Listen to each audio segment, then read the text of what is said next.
वाटलगाव ग्रामपंचायत सदस्य सर्व सरपंच आणि त्यांचे सन्माननीय गावातील गावकरी या सर्वांनी आमच्या सह्याद्री प्रतिष्ठान गावाचं जे आम्ही ग्रुप स्थापन केलेला आहे नुकताच गेल्या 20 सप्टेंबरला त्या माध्यमातून आम्ही या ठिकाणी एका लेकराला अपघातामध्ये ज्याचा हात गेलेला आहे अशा लेकराची एक अतिशय दुःखद घटना घडलेली, तिला फुल नाही फुलाची पाकळी आपल्याकडे मदत करता येते का आपल्या प्रतिष्ठानच्या माध्यमातून असा विचार विनिमय केल्यानंतर आम्हाला वाटलं की जरा आपण जाऊया.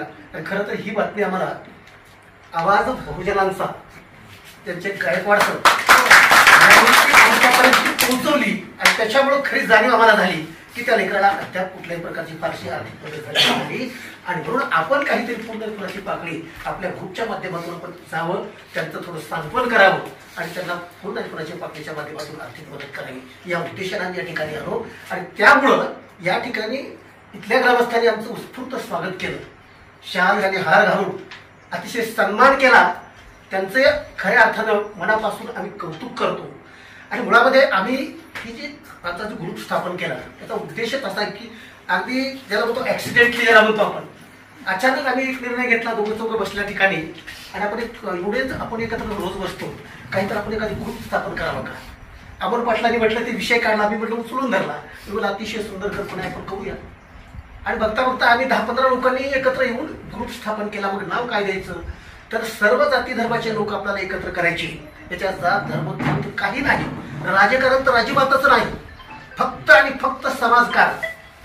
इथं कुठल्या पक्षात असला तुम्ही तिथं जाऊन वैयक्तिक काही करा, पण या ग्रुपमध्ये काम करताना सगळ्यांनी मिळून एकत्र या आणि समाजाच्या प्रति आपली काही उतराई देणं लागतं या भावनेतून आपण कुठेतरी काम करावं म्हणून आम्ही ग्रुप स्थापन केला.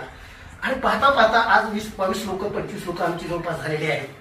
आणि म्हणून आम्ही 20 सप्टेंबरला सुरुवात केली रोकडोबाच्या दर्शनाने. रोकडोबाचं दर्शन घेतलं आणि तिथं हुकमणी वृद्धाश्रम त्या ठिकाणी जाऊन आम्ही खाऊचं वाटप केलं आणि तिथून खऱ्या अर्थानं आमच्या पहिल्या कार्यक्रमाची सुरुवात झाली. नंतर बघा आम्ही असं कुठलं तरी आता दुष्काळग्रस्त आहेत, पूरग्रस्त आहेत, या कुठं तर लोकांना आपण मदत करावी का असं मी शोधत होतो. तेवढ्यात ही बातमी आम्हाला बहुजनांच्या आवाज बहुजनांच्या माध्यमातून कळली. आणि मग आम्ही म्हटलं अरे काकत कळसा आणि गावाला वळसा कशाला पाहिजे, आपल्या जवळच तर आहे. आणि मग ही अतिशय चांगली नावी संधी त्या माध्यमातून आम्हाला उपलब्ध झाली.